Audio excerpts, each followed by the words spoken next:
we've been talking about this word characterization. Can someone raise their hand and remind us what characterization is?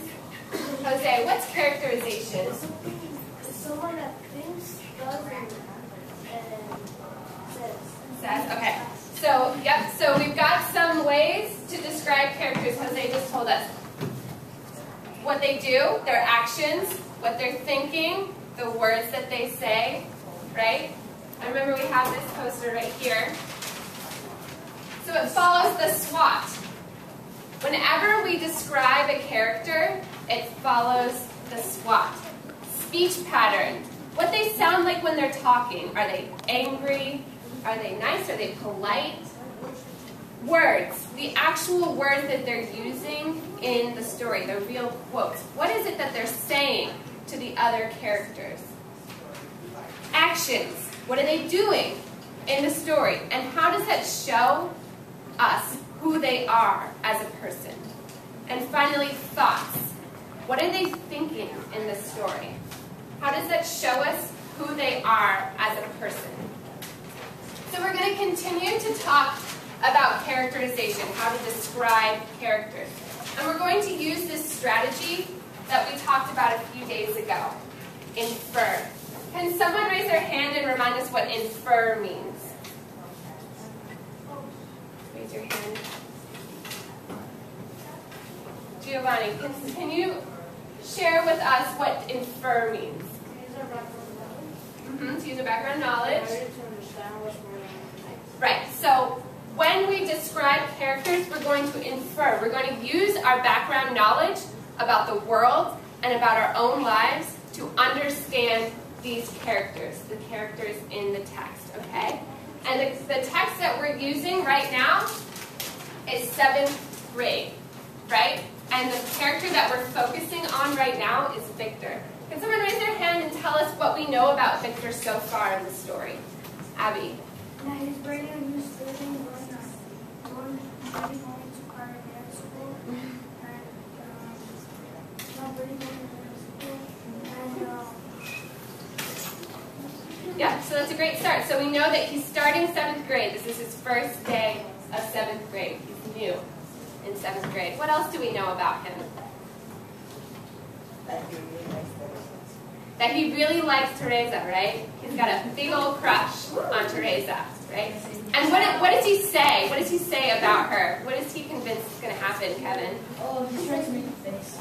He's trying to make a face? Okay, we'll talk about that in a second. But what does he say about Teresa? Oh, that he might take French class and maybe she'll eat it.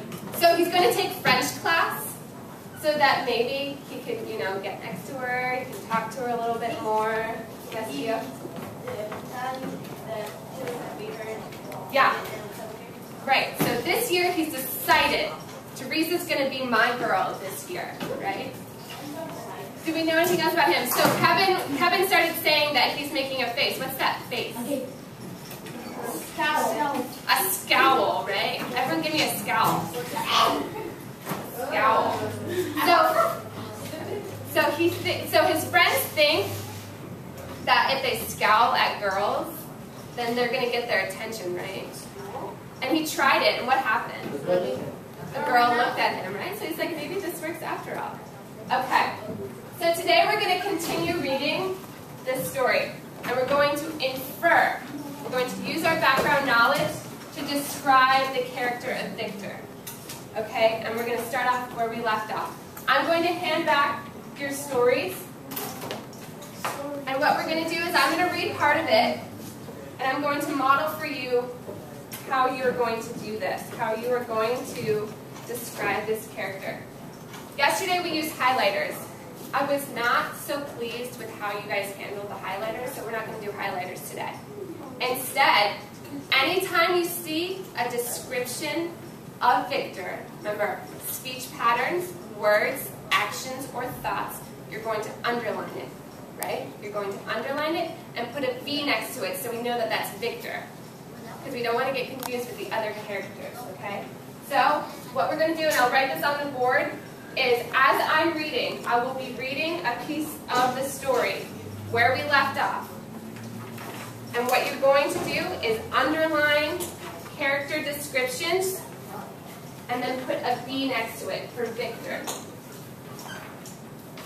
You're also going to ask questions. So anytime you have a question about the story, you're going to put a question mark. And we'll talk about those question marks as well. Okay? And we had a few vocabulary words yesterday. We're still waiting on one of them. We haven't read one of them yet. And we're going to circle those vocabulary words like we've been doing for the past couple of days, right? So make sure your name is on your story. And what we're going to do is underline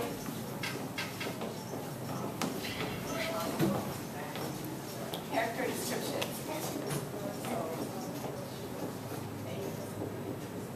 Okay? And I'm going to do this for us, right? Oh, yeah, probably easier is to.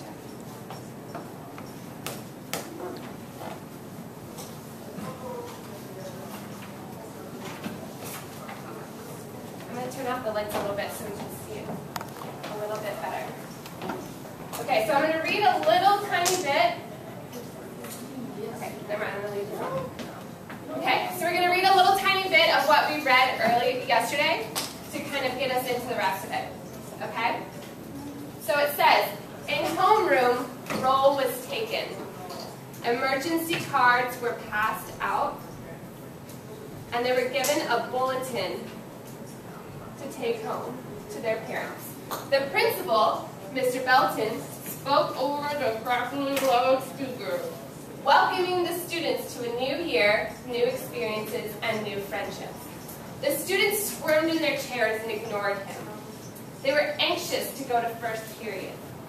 Victor sat calmly, thinking of Teresa, who sat 2 rows away, reading a paperback novel. This would be his lucky year. She was in homeroom and would probably be in his English and math classes. And, of course, French. So I'm looking at this, and I'm thinking about the places where it describes the character of Victor. Can anyone find a place that describes Victor as a character? Yes, Kevin? Sat calmly. Okay, so Victor sat calmly. So Victor sat calmly thinking of Teresa. So this is B. This is for Victor. Where is that? This is on that second page. On that second page, the front. It should be the top of the second page. Is this a speech pattern? Is it words? Is it actions or thoughts? Is that nervous?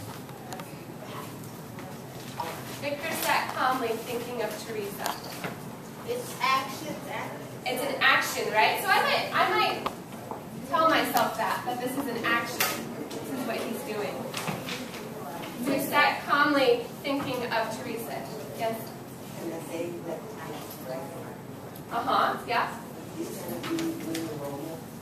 Maybe he's trying to be a little Romeo. Yeah, I could write that, like, right? Trying to be Romeo.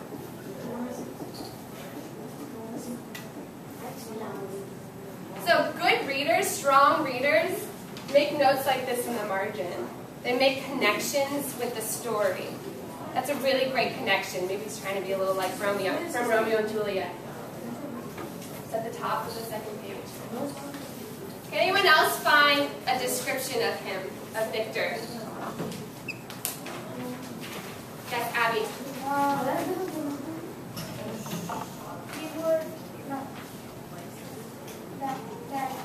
He was lucky because he had learned homeroom and probably English and math. Yep. So he's happy that Teresa will be in his classes, right? So you could say something like happy to be in Teresa's classes.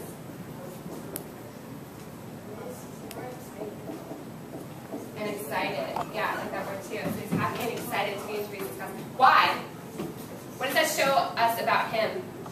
Because Teresa can be Yeah, because he thinks that maybe this time it's going to be his girlfriend. This would be his lucky year. Is that describing Victor? Right? What is this? Is this an action? Is this words? Is this thought? What is this? This would be his lucky year. It's a thought, right? So this is one of our character descriptions. This is the way we find out this is a thought.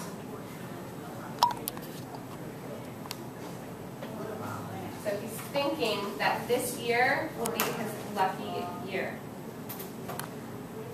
Okay, so we're going to start reading a little bit more.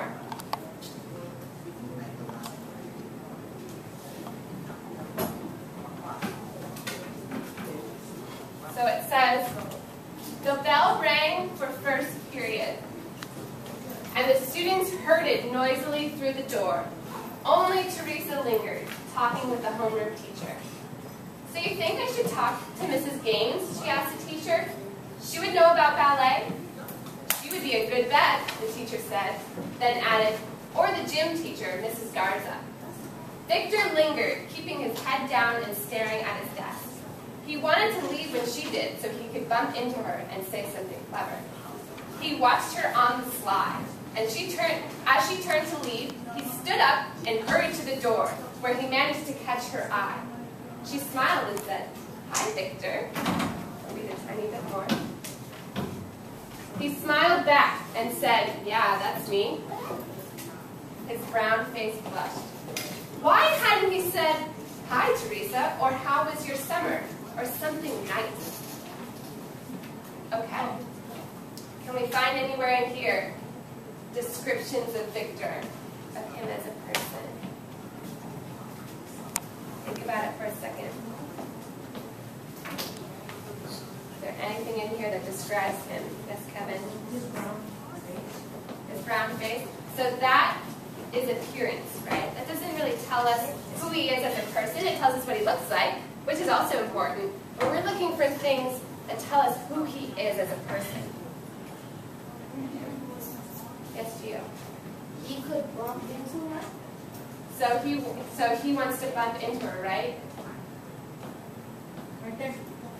So as he Say something clever. yeah, so he wanted to leave when she did, so he could bump into her and say something clever, right? That's his tactic. That's what he's going to try to do to start talking to her, right? So this is an action right here. You could say that it's an action. That's what he wanted to do. It's also a thought, right? He hasn't actually done it yet. He wanted to. He wanted to do that. That's what he wanted. Victor lingers, keeping his head down. Okay, so he lingered, so he's waiting for her, right? That's what lingered means. I have a question. I see this word, herded. I don't know, what does that word mean? So it says the bell rang for first period and the students herded noisily through the door. What does that mean? Sadie? Crowded, so the students crowded